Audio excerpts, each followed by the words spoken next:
Bonjour à tous, bonjour à toutes, j'espère que vous allez super bien, que vous avez passé une excellente semaine de trading. Nous sommes le 3 juillet 2022 et bienvenue dans la revue hebdo des marchés. Alors, les plans que nous avions établis le dimanche passé, la majeure partie de ces plans se sont déclenchés, notamment les paires en USD, sans oublier également l'euro JPY.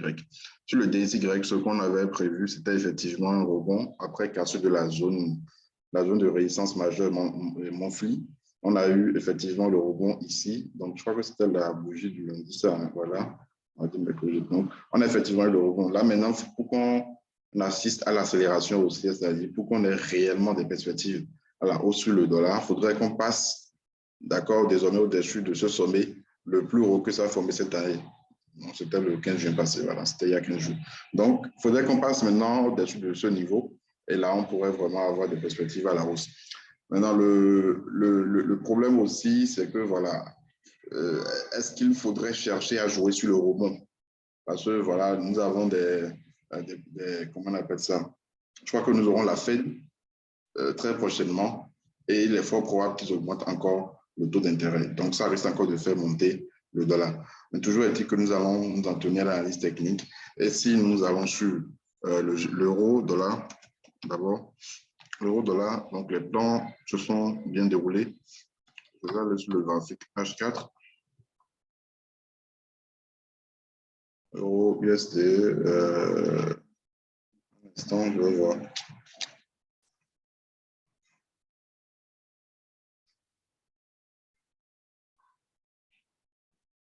Alors, comme je le disais, effectivement, d'accord, sur l'euro-dollar, on est revenu dans la zone délit.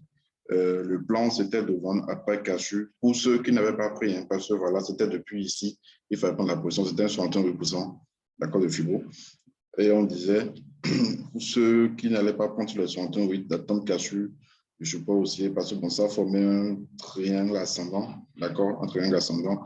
On a eu la cassure et puis, bon, on peut dire que l'objectif est atteint parce que c'est ce niveau l'objectif. Alors là, actuellement, le prix est revenu dans la zone délit. D'accord. On n'est pas encore arrivé totalement en bas. Je vais totalement diminuer le zoom, vous allez voir.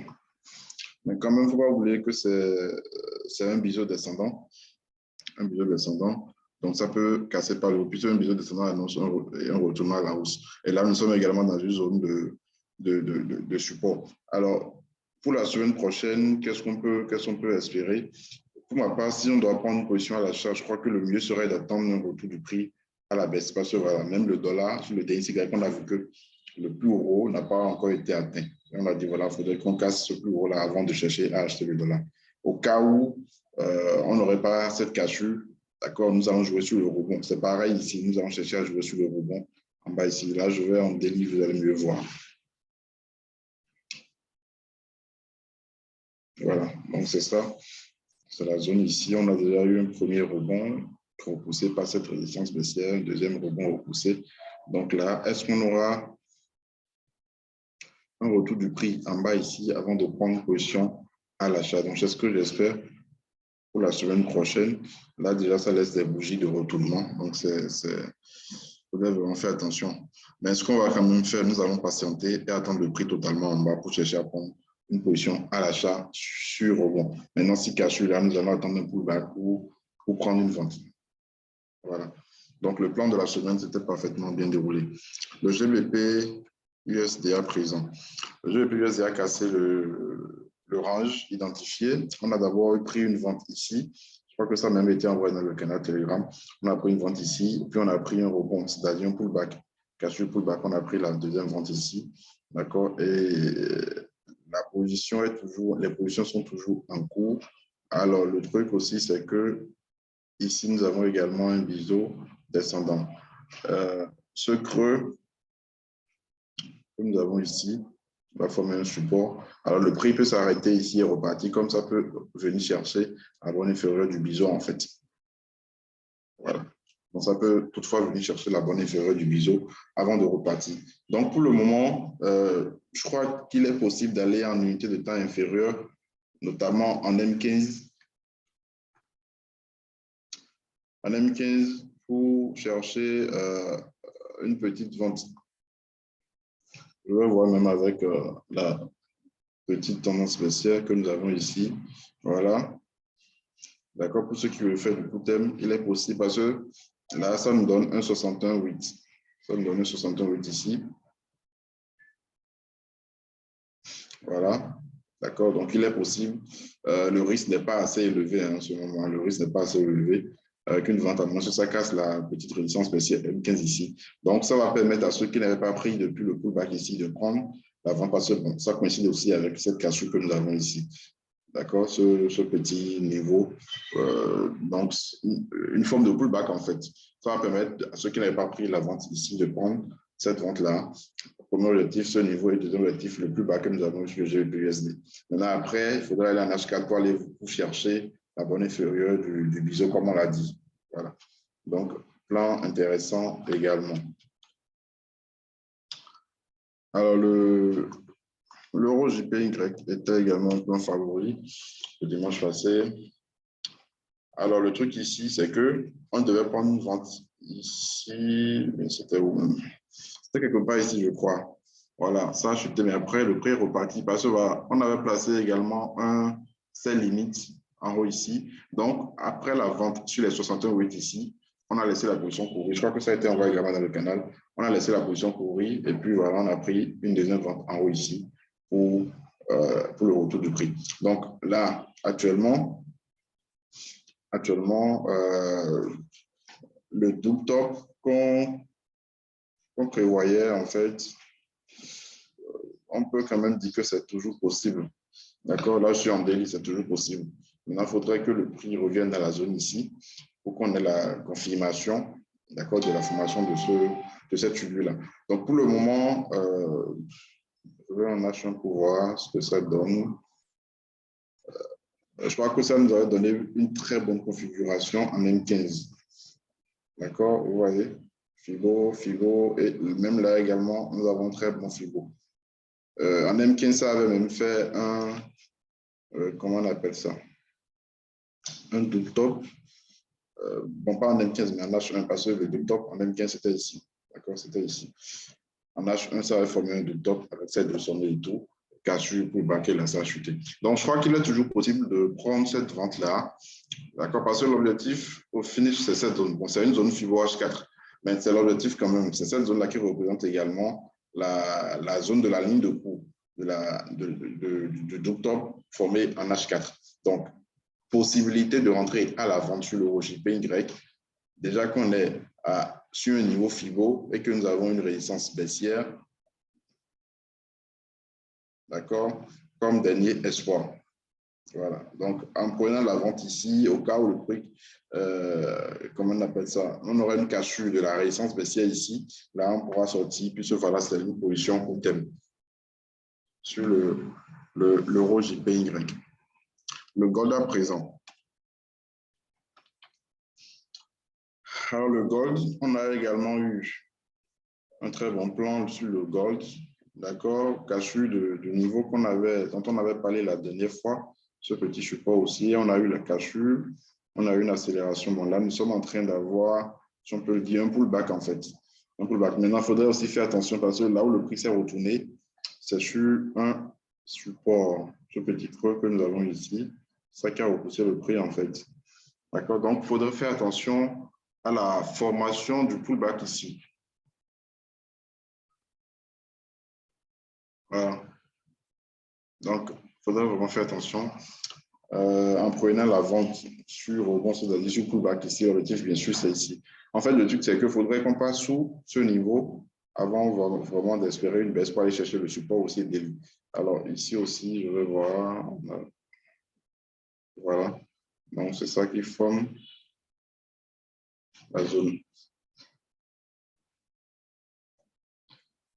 Donc, c'est la zone qu'il faudrait alors casser, d'accord, pour espérer une baisse sur le gold.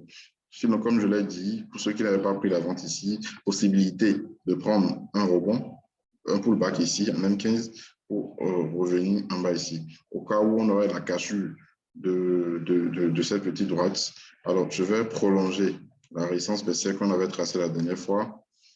Voilà, sans oublier que voilà, au-dessus, c'est la hausse sur le gold. Voilà. Alors, à part cela, je voulais parler de... Je crois que c'était... Il y a une paire hein, que j'oublie. Alors, AUDJPY. Ok, donc le plan sera également bien déroulé. Retour du prix sur la résistance baissière, 61,8%. Accélération baissière, objectif atteint. Là, maintenant, nous allons plutôt surveiller ce support haussier. Alors, est-ce qu'on va chercher à prendre un pullback ici? Selon mon rapport, vraiment, nous allons plutôt surveiller ce support haussier. En fait, le truc, c'est un canal ascendant. Dans ce canal, nous avons la formation d'un biseau ascendant également. Donc, on a déjà eu le rebond, le troisième rebond, je crois, sur la bande supérieure du canal. Donc, dans ce cas, on aura probablement un retour du prix sur la bande inférieure. Par exemple, pour laquelle nous avons tracé ce support haussier ici, au cas où on aurait la cassure et pour le bac, on pourra chercher à prendre une vente pour venir chercher effectivement la bande inférieure du canal ascendant. Donc je ne vais pas chercher vraiment à prendre le pullback ici, déjà que bon, il y a un obstacle qui est tout près. Donc, nous allons plutôt attendre la cassure de ce niveau et avoir le pullback avant de chercher à rentrer à la vente sur la UDJPY. Donc, le plan était parfait. Comme on l'a dit, c'était un très bon plan. On a eu pareil sur la UDUSD, je crois. Voilà, ça également, ça a été envoyé. La UDUSD, ça a été envoyé. Je crois que c'était ici, hein, je crois. Voilà, c'était ici. On a pris un 68 Fibo de ce mouvement. D'accord, donc l'objectif a été atteint. Alors ici, malheureusement, je n'ai pas, au cours de la semaine, je n'ai pas traité sur PC.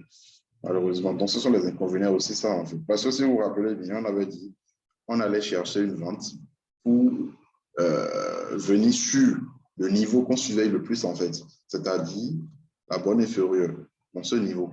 C'était un très bon plan. Là, c'était 0,6712. On est déjà à 0,6815. Donc, c'est un peu tout parti quand même. Donc, ce qu'on peut espérer maintenant, c'est une petite correction en H1 ou en M15 pour pouvoir nous rattraper. Parce que c'était ici, on voulait prendre l'achat. Ouais, c'était bien ici, on voulait prendre l'achat. C'était un très bon plan. D'accord, donc je crois que je viens. Rebond. Okay.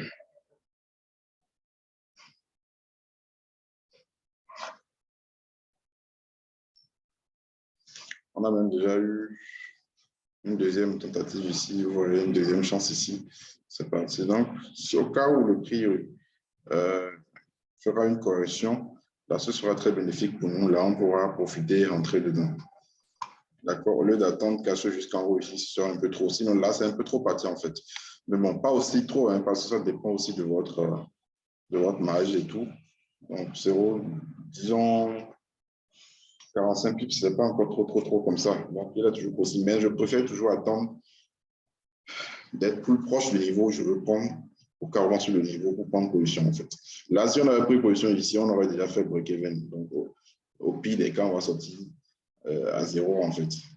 Sur la UDUSD.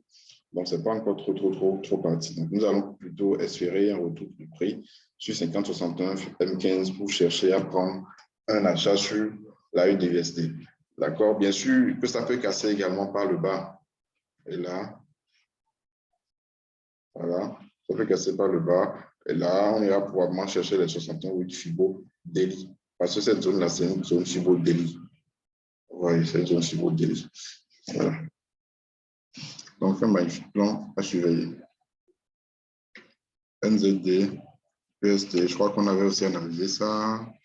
Oui, on avait analysé ça. Alors ici, par contre, ça n'a pas encore touché. Donc, on pourra toujours chercher à prendre position sur NZD, USD. Ça n'a pas encore touché? Non. D'accord, c'est un biseau d'élargissement. Bon, avec ça, ça fait un biseau descendant et tout. Toujours est-il que c'est orienté à la hausse. D'accord, c'est un suivi de retour à la hausse, quoi. Nous sommes dans une zone de rebond. Alors, le truc ici, c'est quoi? On n'a pas encore touché la bonne inférieure ici. Alors, ce que je vais faire pour ne pas forcer l'analyse, je vais ramener ça totalement en bas ici. C'est mieux. D'accord? On peut garder ça comme ça et aussi tracer ça comme ça, c'est possible. Donc, ce sera une zone. On pourra chercher à prendre position, en fait. D'accord? Pour ne pas louper le rebond. Alors, le truc ici, est-ce que nous allons chercher à entrer à la vente dedans?